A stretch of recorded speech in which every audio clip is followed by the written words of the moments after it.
And now is our time of quiet prayer and meditation. So I invite you to sit well in your seat, comfortably. Take anything out of your hands so that you can be relaxed. Close your eyes if you so wish. And take in a deep cleansing breath and release.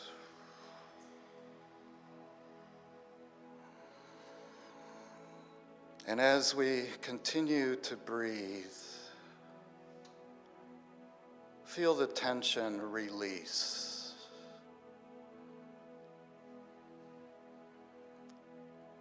As you breathe in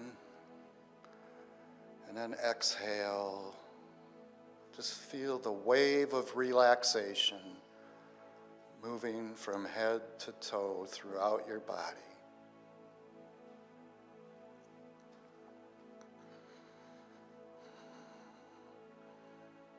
This is your body gaining peace, using the breath to facilitate relaxation and release.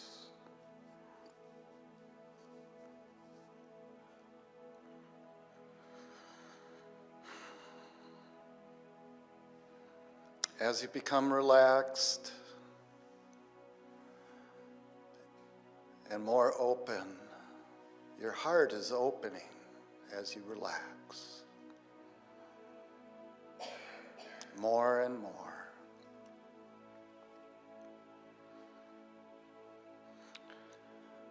Visualize your heart area as a ball of golden light.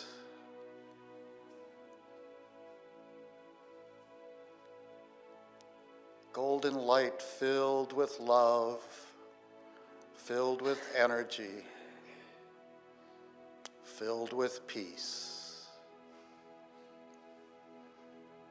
It is resonating in you and as you.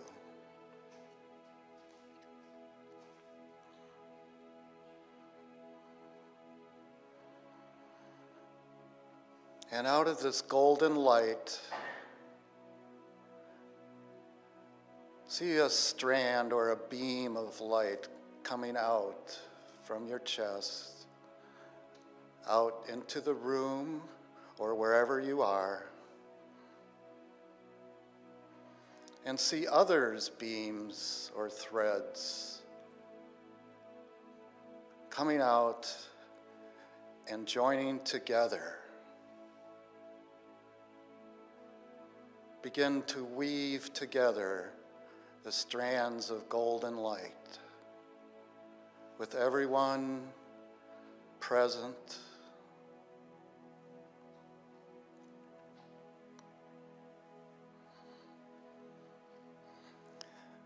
And now see those strands that are woven together moving out into our community. And these golden light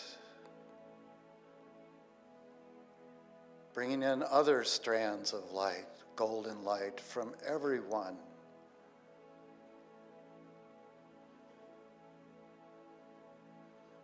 In our local community, our spiritual community.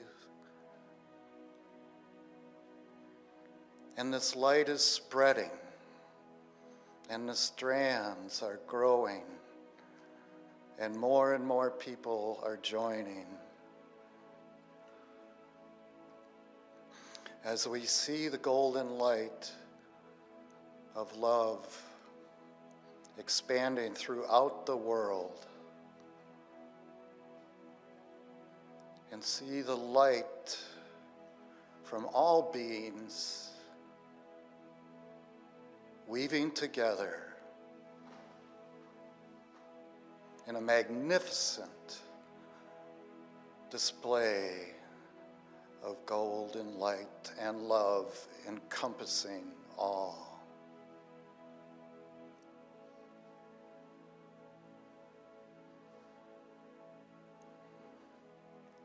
And with that vision, let us take a moment to be in the silence and see and feel that peace and love.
And in this space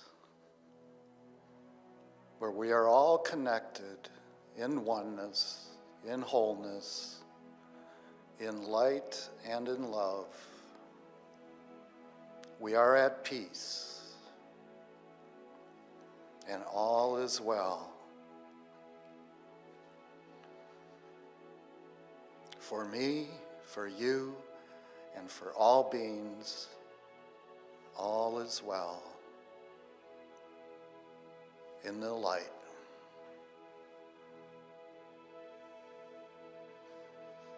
And for this beauty, for this reality, for this truth,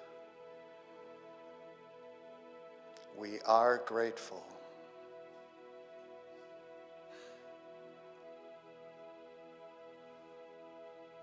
Amen.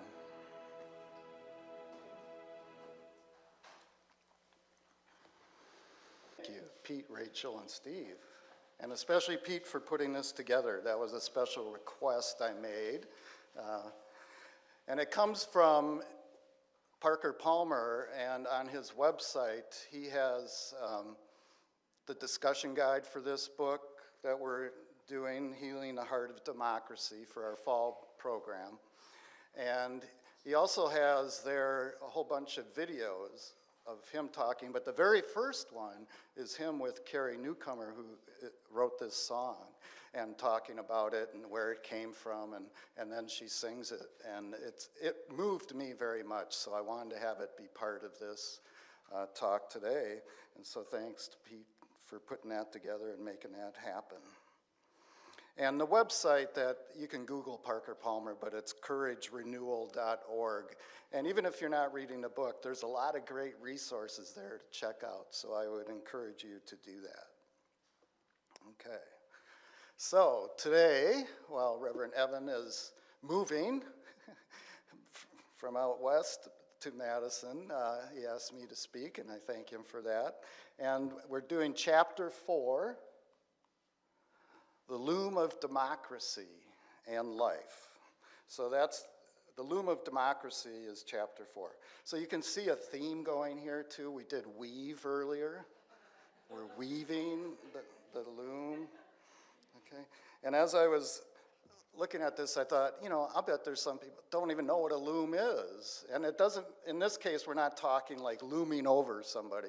We're actually, he's actually talking about, he's actually talking about a loom, right?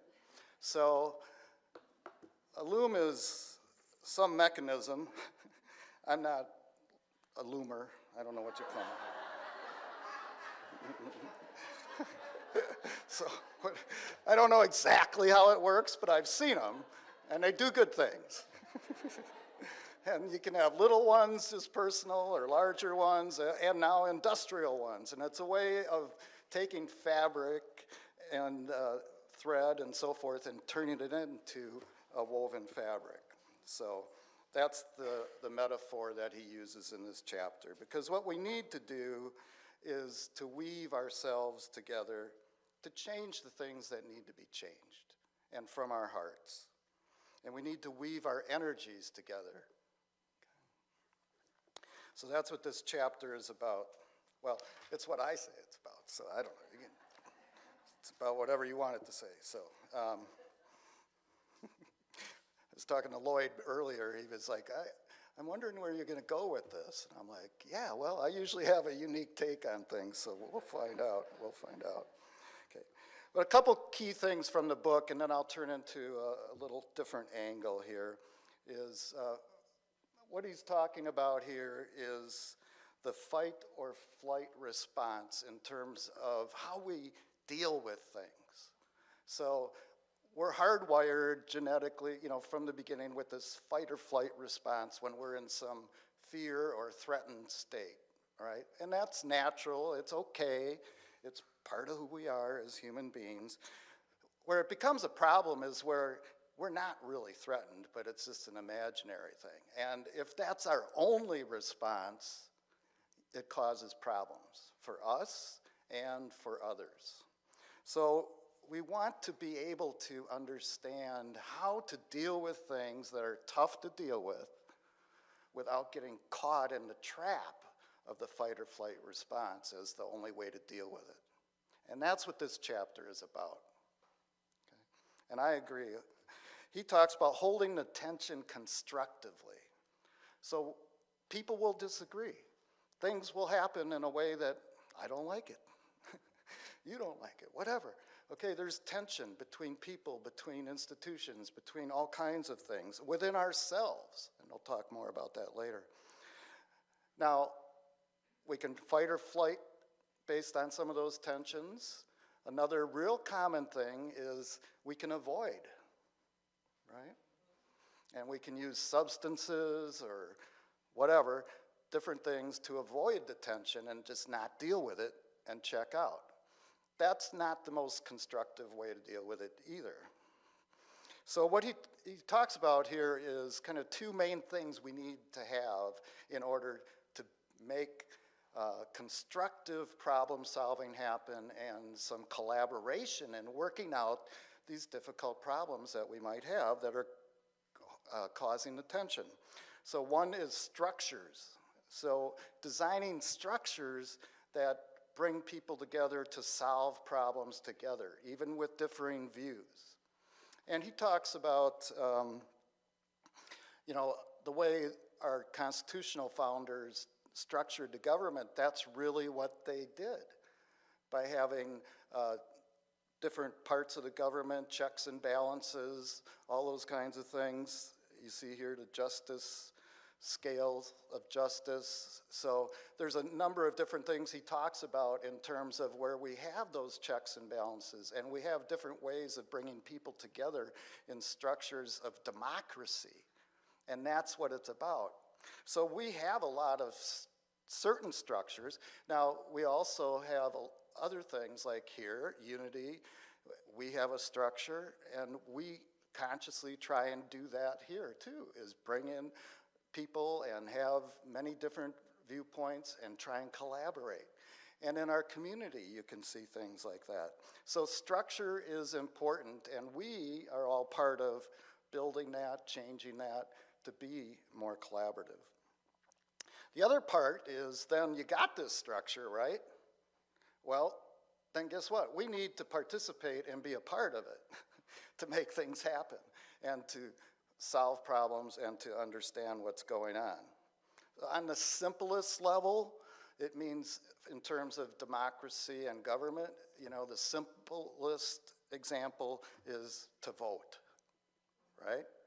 We've got a structure, we've got a system, whether we like it or not exactly the way it is, it can be improved certainly, and that's part of what we can come together to work on, but at least we can vote, right? Even though about half of eligible voters don't in America, which is sad, I think. So get involvement in these structures to make things change the way we want them to change.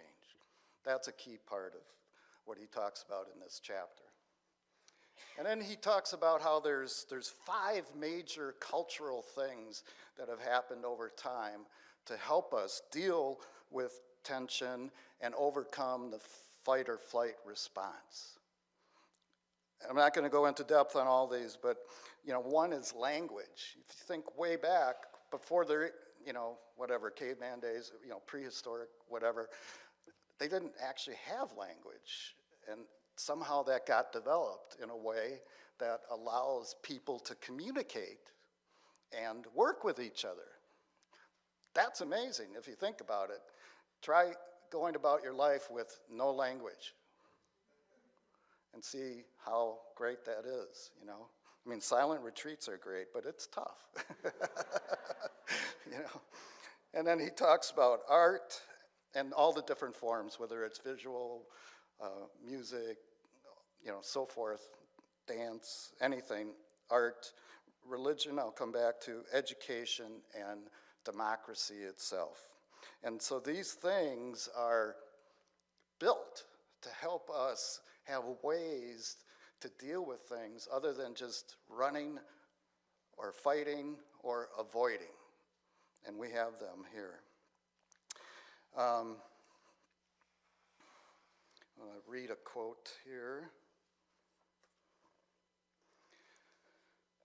The democratic institutions they invented, he's referring to the constitutional founders, were designed to function like a loom, holding the tension of our political disagreements to keep us talking with each other and giving us a chance after chance to reweave the fabric of our common life.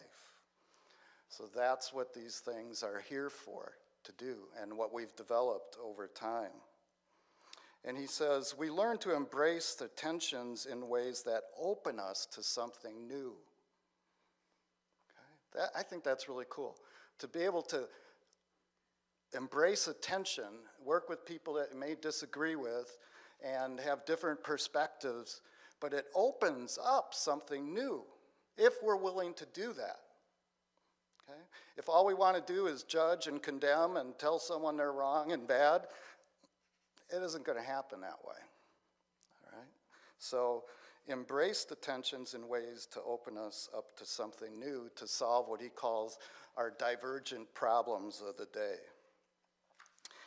And of these 5, he says religion, I thought I'd talk about that just a little bit since we're here in a spiritual setting. He says, the true intent of all the great world religions is to help people find meaning and purpose amid life's endless tensions. Especially the tension involved in trying to live a meaningful life despite the certainty of death, which would seem to obliterate all meaning. So again, depending on how you look at things. So religion, and I wore my World Religions medallion today, which has the symbols of the 7 great religions on it, just in honor of that. But this is something that our religious communities can and do bring together. And it's a way to deal constructively with the tension of what is the meaning of our life, and what is life, and when does it start, when does it end, all those kinds of things. Does it end? That's what we're all here for, is to work on those kinds of things. Okay. So what are some of the tensions? Well, freedom versus discipline or protection is one that he talks about. And that's a key one for government and community structures. And he gives examples of how that plays out, where you want to give people certain freedom, but then you got to have some discipline too, right? And it reminded me of, well, I know nobody really likes regulation, but we have regulation and laws and things like that. And why do we need those things? Well, because people on their own aren't doing all the right things that are best for everybody. And I had a friend that was talking about when he used to, many years ago, like in the 70s, go down in the Mississippi River, and it was before there was a lot of regulation, and he said there was stuff floating down there, refrigerators and tires and all kinds of stuff that you could get hit by if you were on a skis or doing something. You know, he said it wasn't like today, right? And so we had to create some structure to change that with our regulations, and to get people just to do what we need to do. And I recently took a trip out east, and a road trip, and stopped at Cuyahoga National Park in Ohio, and it's famous for the Cuyahoga River, which is the last river we've had in the United States that was on fire. It was so polluted with so much, that it actually burned a number of times. And the last time, I think, was in the 60s. And so that's like, I think we need to do something about this, right? So that's the tension between freedom and discipline or protection. Going beyond that now, more to us, what we also have is kind of our head versus heart tension. Right? So we have certain things going on in our heads, and we think we follow that, but then our heart, it doesn't feel good. Or what are we listening to? And there's that tension, and are they in alignment? That is a tough one we all deal with. Ease, disease, or dis-ease is actually the way I like to think about it. Are we at ease in our thinking, in our feelings, and in our dealings? Or are we dis-eased and stressed and anxious about and fearful of what's going on? That's a tough tension. And if you're in the dis-ease mode, we all know that there's physical outcomes can come from that in terms of disease, but it just isn't a fun state of being either. And just so you know, I deal with these things just like everybody else. And this, like, I had a physical in September, and then last week there was a preliminary, there's kind of an early diagnostic test thingy, and it came back positive, my doctor. So I was like, oh, that's a bummer. Am I gonna die? I mean, the first reaction is kind of that fight or flight response, right? It's like, oh my God, I got a positive result. Okay, well, but then I stayed with that, and it's an early diagnostic, so now I got to go for a regular full diagnostic, and I feel I'll be fine. It's not, don't worry, but it's like when that comes up, it's like, oh my God, how am I going to deal with this? And it's real, and I know most everybody out here has dealt and is dealing with things like that. That also leads us to heaven and hell, which in Unity isn't something we believe is out there in the sky somewhere or in the middle of the earth for hell. It's our state of being now, okay? And how do we deal with that, and how do we manage that tension? And also along the same lines, are we a human being or a spiritual being, or a spiritual being having a human experience, or just what's going on with this, right? And there's that tension that we have. So what we wanted to do is to really focus in a constructive way. And some of the ways that we can really work on these kinds of tensions is, first of all, to be present and not get caught up in the past or the future, right? But what's right now, and in the here and now. Because a lot of times the fight or flight response in modern society is based on things we're thinking are gonna come or gonna happen, the future, or something that happened in the past, and we don't let it go, and we just hang on to it, and we keep going over it, and we keep, yada, yada, yada. So being present is a healthy, constructive way to deal with a lot of the tensions that we have. Listening for understanding, instead of trying to be right and trying to convince other people to be on your side or think your way. Understand that other people have other ways of thinking, and that has value too. And we need to all listen to each other to bring things together and weave. Also listen to the still small voice within. So we do meditation and prayer work in unity, and we talk about the still small voices, taking the time and just the focus and the intention to listen internally to that still small voice, which is spirit. And then participate. Get out there, see, build, create, participate based on these things, based on being present, based on listening, and based on understanding and listening to others, then get out and actually participate.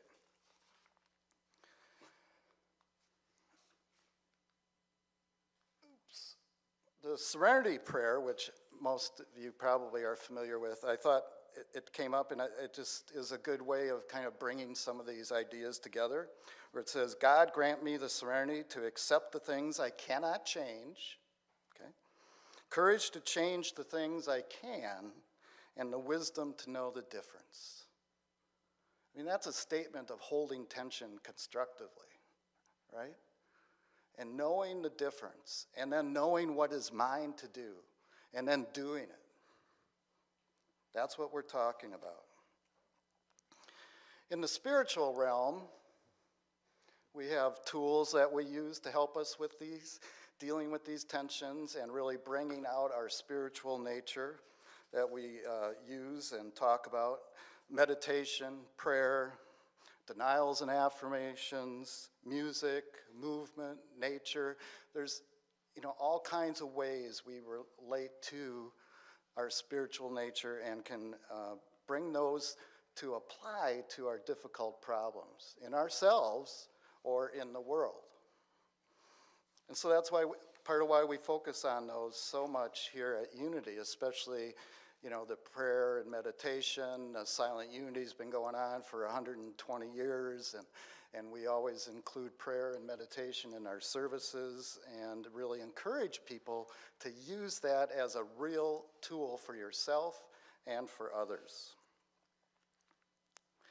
The other thing is we have 5 basic principles in Unity, and the 5th one is that it's all good to understand things and know things and believe things, but you actually have to live them also in the real world. So the 5th principle is to be the truth, not just know the truth, be the truth in the real world and go out and apply it. Do something with it. And it doesn't have to be something super dramatic. And there's a lot of examples in our community here of people who are doing things, okay? I mean, whether it's things like the Porch Light program and supporting days and some community organizing. There's people here involved in community organizing and all different musical, spiritual, artistic endeavors that people create. All of that is doing something to build our consciousness. And there's also opportunities out on the bulletin board in the foyer. So if you're looking for something to do that could be constructive, there's opportunities right here for things that you can do. And this ties into the song that Carrie Newcomer was created, If Not Now, When? And she has this quote where she's talking to Parker Palmer in the video, and she says, "To sing together is a powerful community building sort of thing. It also does each individual heart good. You can't help but feel more connected with someone you're singing with. It seems like an old-fashioned idea, but it still works." All right?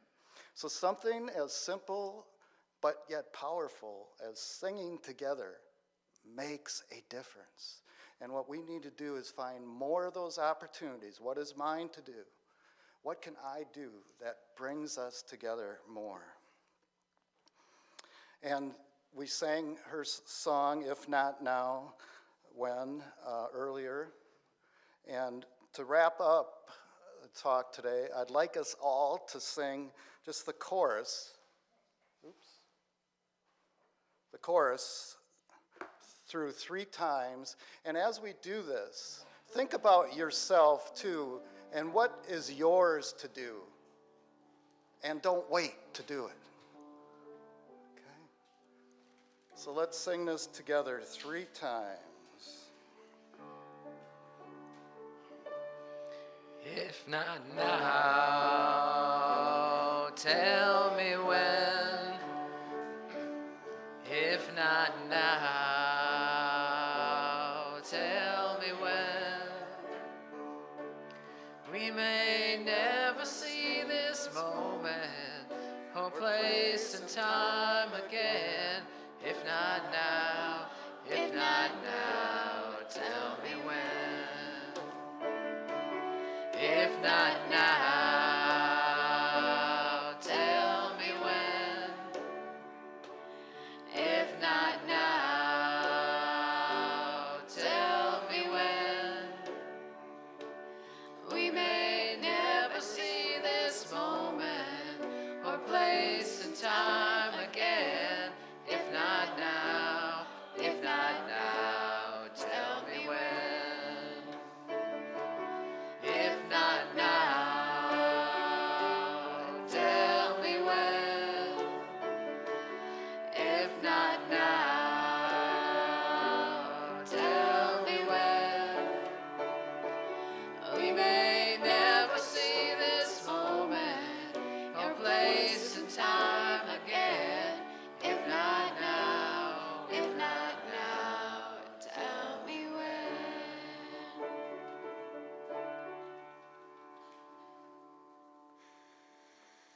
Thank you.